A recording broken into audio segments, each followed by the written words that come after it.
So our members of Active Watchful Waiting are a mixed group: parents, teachers, health professionals, detransitioners, transsexuals, and members of the LGB community.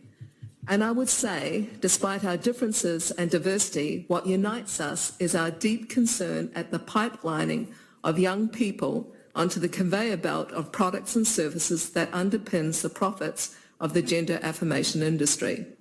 The major profiteers of this industry being the medical and pharmaceutical organization. The major brand of this industry is gender identity, to be your authentic self via a product line of drugs and surgeries. Its core target market is the youth, LGB, autistic, vulnerable youth with mental health comorbidities, and young girls susceptible to social influence and contagion. With regards to this bill on this table, it's playing its part in the gender affirmation process in two ways. One, being part of the social transition process, and two, through legitimising the conversion therapy process of LGB children.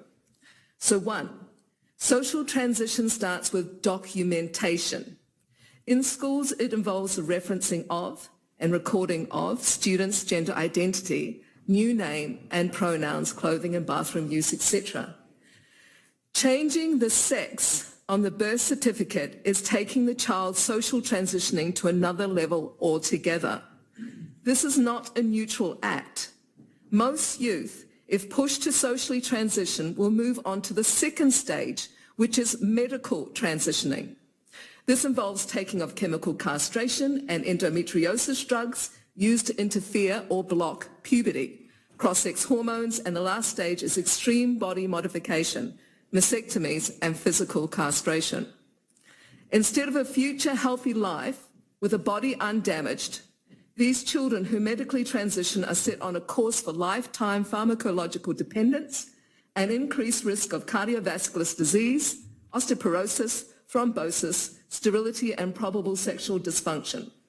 This bill takes an active part in this gender affirmation process because it does not just note the gender identity, what the child feels about themselves at that time.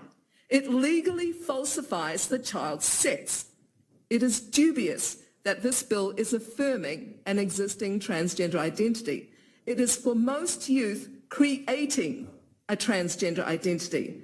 Because without this type of interference, children that have an incongruence or disconnect with their body, up to 80 to 98% will grow out of it once through puberty. Furthermore, more than 2/3 of those youth who would normally grow out of this will grow up to be gay or bisexual, as there is a high correlation with gender nonconformance, homosexuality, and bisexuality. What children are told if they are gender nonconforming is they are born in the wrong body because they have a gender identity that does not match the gender norms or behaviour expected of their sex. In line with this idea, a female child more likely to grow up lesbian is expected to present as a trans boy, and a gender non-conforming male child is expected to identify as a trans girl. Once a child is identified as trans, state education policies, Victoria State Schools, for example, make a gender affirmation plan. So these impressionable LGB young people effectively are groomed to conform to a heterosexual norm. This is conversion therapy.